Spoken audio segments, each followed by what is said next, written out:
Fraud property के नाम पे, जमीनों के नाम पे फ्रॉड बहुत आम है। अब एक फ्रॉड मैं आपसे शेयर करता हूं। अगर कोई बंदा, उसके पास एक प्लॉट है, वो दो बंदों के साथ एग्रीमेंट कर लेता है। एग्रीमेंट करने से कोई बंदा मालिक थोड़ी बन जाता है।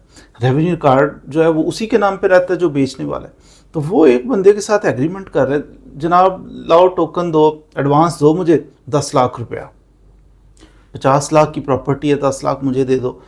बंदे ने दे दिया, इसने स्टाम्प भी बड़ी ईमानदारी से लिख के उसको दे दिया। अब उस बंदे का 10 लाख ले लिया, उसको स्टाम्प दे दिया, उसके नाम पे तो कुछ भी नहीं है। एक और बंदे के साथ ये कहता है, आओ जी ये प्लॉट मेरा है, ये देखें फर्द।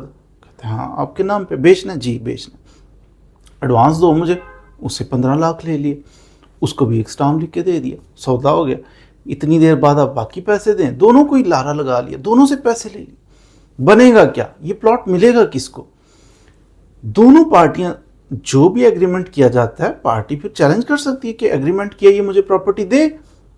दोनों केस कर सकते हैं, लेकिन कोर्ट एट द एंड उसकी फेवर में, जिसका प्रायर होगा, पहले जिसके साथ एग्रीमेंट किया ना, कोर्ट उसको कुछ ना कुछ फेवर देगी। तो जो बाद वाला है उसको फेवर कम मिलेगी। बाद दफ़ा तो ऐसा होता है कि एग्रीमेंट किया जाता है, एग्रीमेंट करके तो दूसरे बंदे को सेल ही कर दिया जाता है, रजिस्ट्री करवा दी जाती है। तो इसलिए आप कोशिश करें कि जब एग्रीमेंट करते हैं, लंबा चौड़ा एग्रीमेंट नहीं करना चाहिए। बड़ी मजबूरी ना हो तो कोशिश करें कि पेमेंट करें, पेमेंट करके रजिस्ट्री करवाएं, साथ ही इंतकाल करवाएं, सारा कुछ करके प्रॉपर्टी अपने नाम लगवा कर किस्से ख़त्म करें। जी इतना एडवांस ले लें, 6 महीने बाद रकम दूंगा, साल बाद दूंगा, फिर रजिस्ट्री करवा लेना, ये जितना लटकाया जाता है ना, चांसेस होते हैं कि उतना ही आपके लिए मुश्किलात हो सकती हैं, प्रॉपर्टी आपके हाथों से जा सकती है।